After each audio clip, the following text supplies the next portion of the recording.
નમસ્કાર, newsroom Palitana YouTube ચેનલમાં તમારું સ્વાગત છે. આજે આપણે વાત કરવાની છે કે રેશન કાર્ડ ધારકો માટે 1000 રૂપિયાની સહાય કેવી રીતે મળશે, કેવી રીતે ઓનલાઈન ફોર્મ ભરવું, 1000 રૂપિયા કોને મળવાપાત્ર છે, એપીએલ, બીપીએલ કે અંત્યોદય, સંપૂર્ણ વિગતે આગળ વિડીયોમાં વાત કરવાની છે. તો હજુ સુધી આપણી ચેનલને સબસ્ક્રાઇબ ના કરી હોય તો આપણી ચેનલને ફટાફટ સબસ્ક્રાઇબ કરી લો, જેથી કરીને નોટિફિકેશન તમારા સુધી પહોંચતી રહે. રેશન કાર્ડ ધારકો માટે નવી અપડેટ. સરકાર સમયાંતરે ગરીબો માટે નવી યોજનાઓ લાવતી રહે છે, જેથી લોકોને તેનો મહત્તમ લાભ મળી શકે. આ વખતે સરકાર રેશન કાર્ડ ધારકો માટે એક નવી યોજના લઈને આવી, જેમાં સરકાર રેશન કાર્ડ ધારકોને અનાજની સાથે દર મહિને 1000 રૂપિયા પણ આપશે.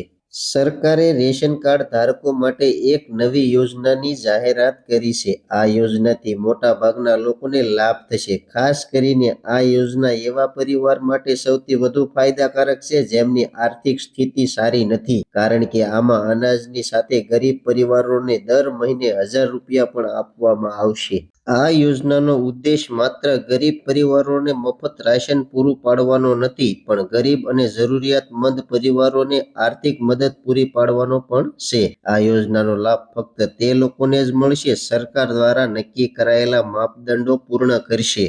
આ યોજનાનો લાભ લેવા માટે સૌપ્રથમ તમારે રેશન કાર્ડ ધારક હોવું જરૂરી છે. આ ઉપરાંત તમારી વાર્ષિક આવક 2,00,000 રૂપિયાથી ઓછી હોવી જોઈએ અને રેશન કાર્ડ કેવાયસી કરાવેલું હોવું જોઈએ. આ યોજનામાં દરેક લાભાર્થીને ખાદ્ય સુરક્ષા પૂરી પાડવામાં આવશે. આ યોજના હેઠળ દરેક લાભાર્થીના બેંક ખાતામાં દર મહિને 1000 રૂપિયાની નાણાકીય સહાય સીધી મોકલવામાં આવશે, જેથી આ યોજનામાં પારદર્શિતા જળવાઈ રહે. જો તમે સરકારની આ યોજનાનો લાભ લેવા માંગતા હો અને તમે બધા માપદંડો પૂર્ણ કરો છો, તો તમે રાજ્યની ખાદ્ય અને નાગરિક પુરવઠા વેબસાઇટની મુલાકાત લઈને તેના માટે અરજી કરી શકો છો. આમાં અરજી કરવાની પ્રક્રિયા ખૂબ જ સરળ છે. અરજી કરવા માટે રેશન કાર્ડ, આધાર કાર્ડ, બેંકની પાસબુક, આવકનું પ્રમાણપત્ર, રહેઠાણનું પ્રમાણપત્ર હોવું જરૂરી છે. અરજી કરવા માટે રાજ્યના ખાદ્ય અને નાગરિક પુરવઠાની વેબસાઇટની મુલાકાત લો. રેશન કાર્ડ નવી યોજના 2025 માટે અરજી કરો.